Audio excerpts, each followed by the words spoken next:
everyone. We are in Paris. Welcome to Places to Go.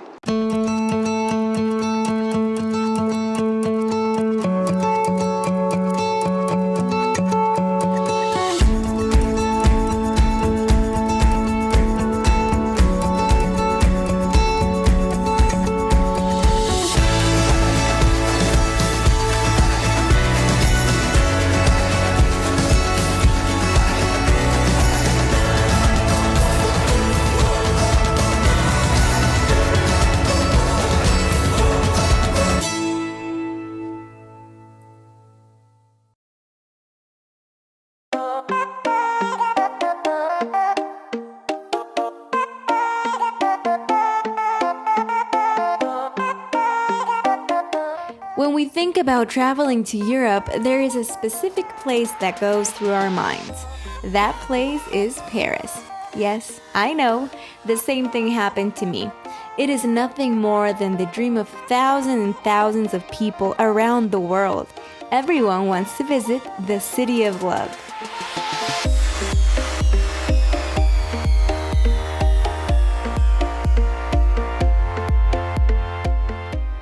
This city is a global center for art, fashion, gastronomy, and culture.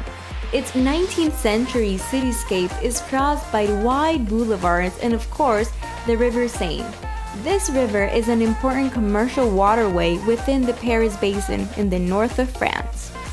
Beyond such amazing landmarks as the Eiffel Tower and the Louvre Museum, the city is known for its cafe culture and designer boutiques. Let's get started.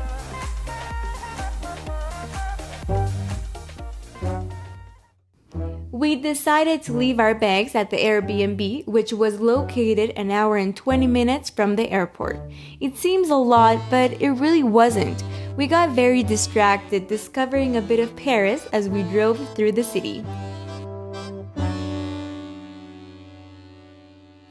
Our Airbnb was at Avenue de la République, 5 minutes from the Paris Chambers. This apartment had a unique style, very French I would say.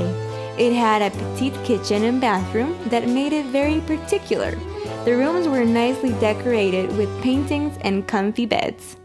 It felt like home. After getting settled, we decided to get ready and start exploring the city.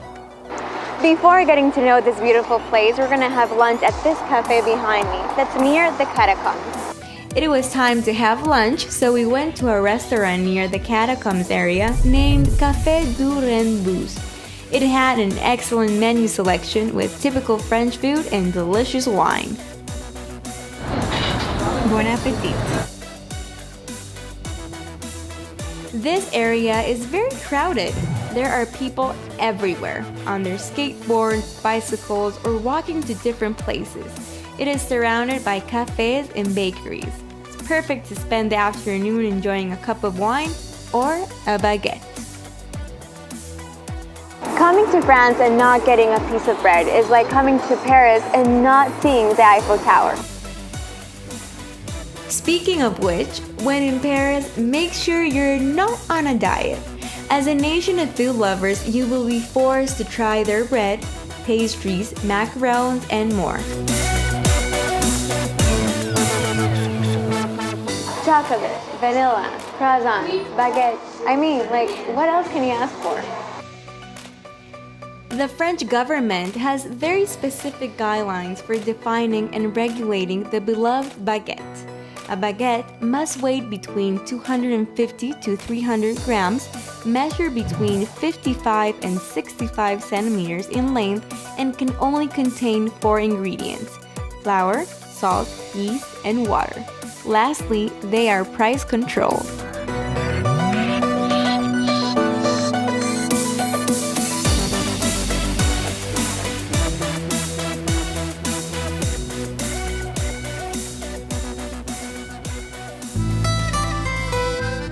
So we're about to start an awesome day here in Paris, but first, let's have crepes. Crepes originated from a northwest region of modern France called Brittany. Back then, the crepes were more often used as an everyday bread. Around the 12th century, buckwheat was introduced to the region and became the main ingredient. Almost everyone in France has a crepe griddle to cook and make a number of crepes during the week or on Sundays as a big family meal. Let's start with our journey.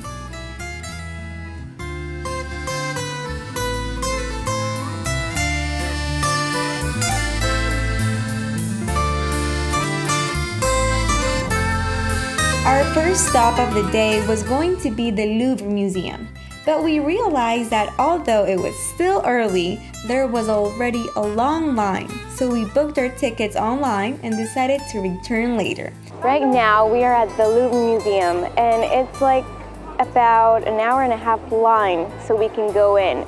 So make sure if you're coming here and it's your first time, you have to book your tickets online.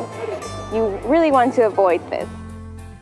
The ticket to enter the museum costs 60 euros per person. Meanwhile, we went to tour around the Tuileries Garden.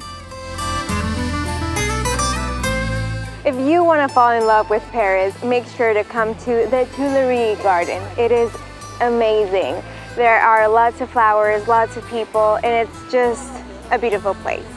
This is a public garden located between the Louvre and the Palace of the la Concorde, created by Catherine de' Medici as the garden of the Tuileries Palace in 1564. It was eventually opened to the public in 1667 and became a public park after the French Revolution. It was a place where Parisians celebrated, met, strolled, and relaxed. I have to say that I got carried away by the charm of its flowers. After walking around the garden, another cool thing that you can do is just sit and have a glass of wine.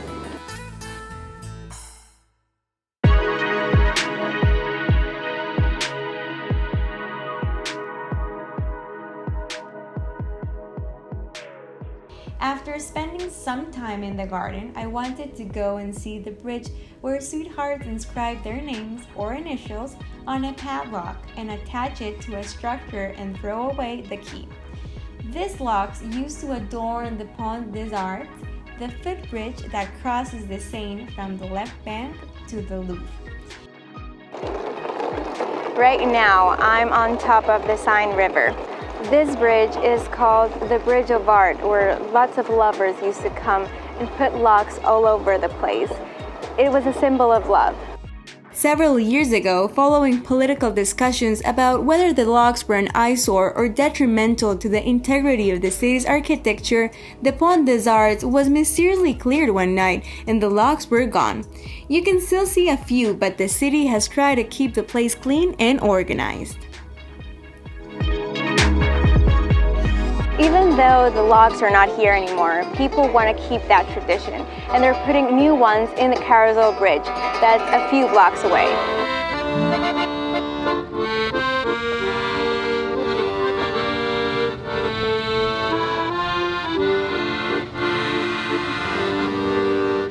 The Louvre is the world's largest art museum and a historic monument in Paris, welcoming approximately 9.3 million visitors per year. The reason for its popularity is its collection of 35,000 priceless masterpieces and antiques.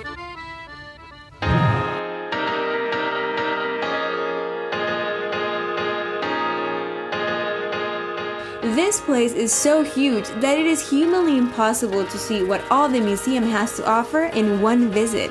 How long would it take you? Well, the museum offers 308,000 pieces in total, but not all of the collection is exhibited to the public, so it will take you forever. The Louvre's glass pyramid was built in 1989 and is 21 meters high. It is made only of glass and metal and is now one of the city's most amazing landmarks. However, caused a fair bit of controversy, as the architect, I.M. Pei, was the first non-French architect to work on the Louvre. I have to say this place is huge. The Musée of Louvre is the biggest museum in the world, so make sure if you're gonna come, take 3-4 hours of your day and enjoy this place.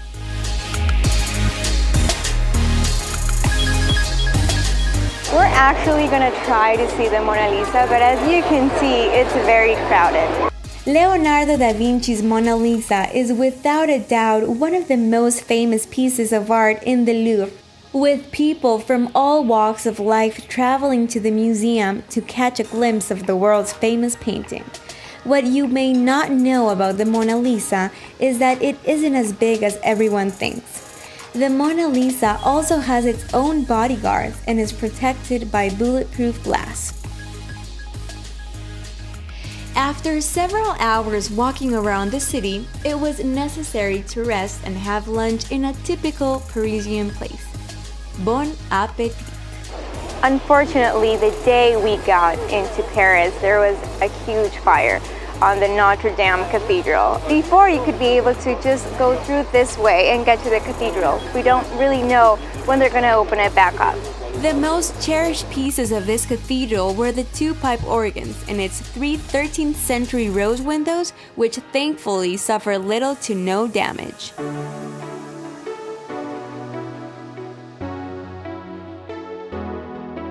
Whether you're an art lover or not, Musée d'Orsay is well worth including in your itinerary.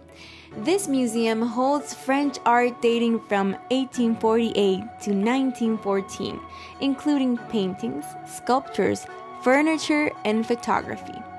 Musée d'Orsay is the 5th most visited site in France.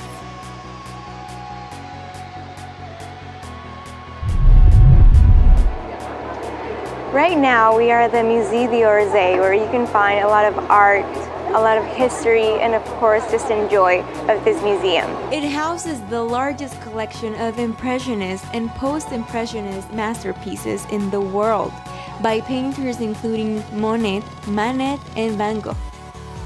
After delighting myself with art, we discovered that the Musée d'Orsay was once a train station. Yeah, you heard right, it was once a train station. In the 19th century, Paris hosted the Universal Exhibition.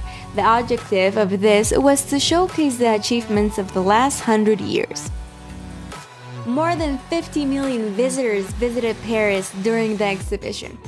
Since the French government had foreseen such a huge crowd, they decided to build a train station. This station was to help the visitors travel to the Universal Exhibition. Gare d'Orsay was the first electrified urban rail terminal in the world. More than 75 years later, this train station would end up becoming Musée d'Orsay.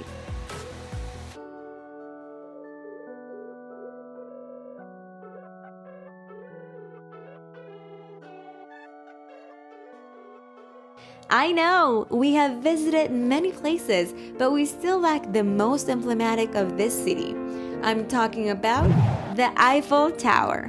I'm finally seeing it with my own eyes, and it's beautiful. This place has an energy like no other. Of course, if you're here in Paris, you have to come and visit the Eiffel Tower. It's beautiful. Lots of people come, have a glass of wine, enjoy, and have fun. The Eiffel Tower is a wrought iron lattice tower on the Champ de Mars in Paris. It is named after the engineer Gustave Eiffel, whose company designed and built the tower. Constructed from 1887 to 1889 as the entrance to the 1889 World's Fair, it was initially criticized by some of France's leading artists and intellectuals for its design, but it has become a global cultural icon of France and one of the most important structures in the world. As a small tip, if you have time to spend several hours here, bring things to have a picnic in the park. You can drink wine, listen to music, and enjoy the breathtaking view.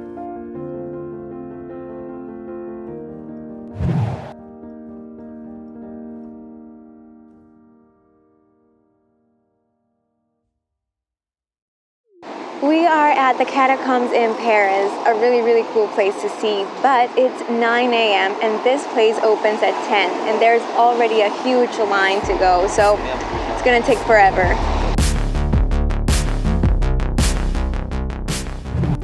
If you dare to visit the Catacombs, the ticket will have a fee of 30 euros per person. The Catacombs of Paris are underground ossuaries which hold the remains of more than 6 million people in a small part of a tunnel network, built to consolidate Paris' ancient stone mines.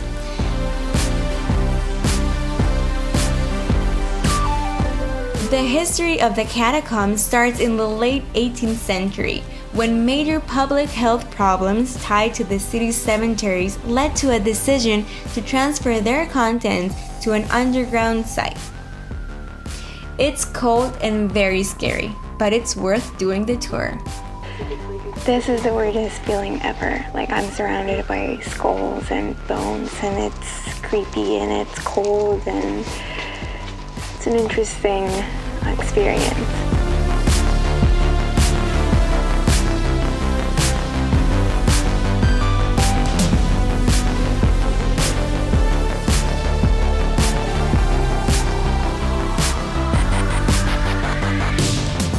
It actually exits you to a really calm place in Paris, which is very weird because we were just like down below at the Catacombs where it was weird, it was creepy, and now you're just like enjoying Paris again.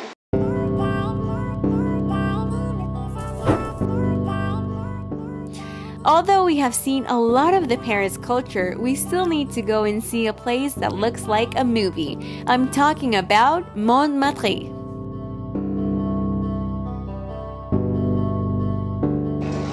We are in Montmartre. In the 18th century, lots of notable artists used to live and work here because the atmosphere was just amazing.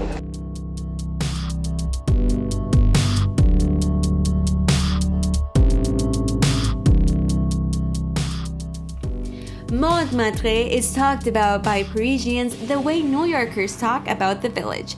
This area is the most romantic and awesome place you'll find in the city. Its narrow alleys, windmills, little details, and its soul are some of the things that make Montmartre so unique. A walk here is truly a one-of-a-kind experience. It's a walk you won't be forgetting anytime soon.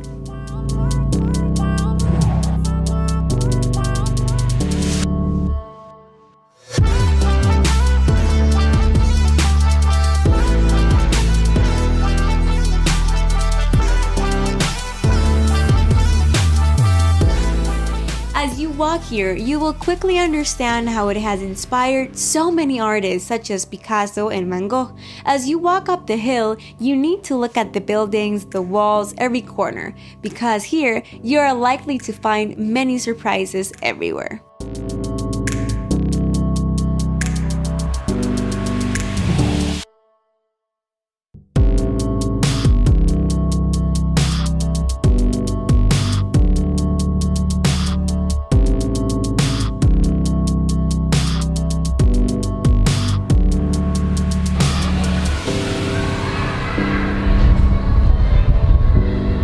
We are approaching towards the end of our visit, but we still lack one of the most beautiful and important places in the city.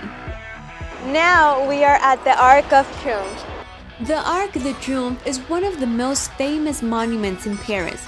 It honors those who fought and died for France in the French Revolutionary and Napoleonic Wars. This place is full of memory and respect for those who have passed. At 164 feet high by 148 feet wide, it's the second largest triumphal arch standing today, and was the largest until 1982, when North Korea unveiled its Arc of Triomphe. If you're wondering how many triumphal arcs can there be, the answer is quite a few. A lot of people, when they come the first time to Paris, don't really know that to get to the Arc of Triomphe, there are stairs underground because it's very dangerous to cross the roundabout. As many countries do, France has a tomb of the unknown soldier, and this tomb happens to be under the Arc de Triomphe. The unknown soldier has been there since November 10, 1920, and lies under the inscription, Here lies a French soldier who died for his fatherland, 1914-1918. At that time, an eternal flame was lit to honor those who had fallen during the war. As you can see, the flame is always alive because they're honoring one of the soldiers that fought that war. The ticket to get in the Arc costs around $15 per person. It's really worth the climb to the top, just for the view down the tree-lined Champs-Élysées toward Place de la Concorde and the Louvre Museum. There's no better way to appreciate just how grand and impressive this street is than from above.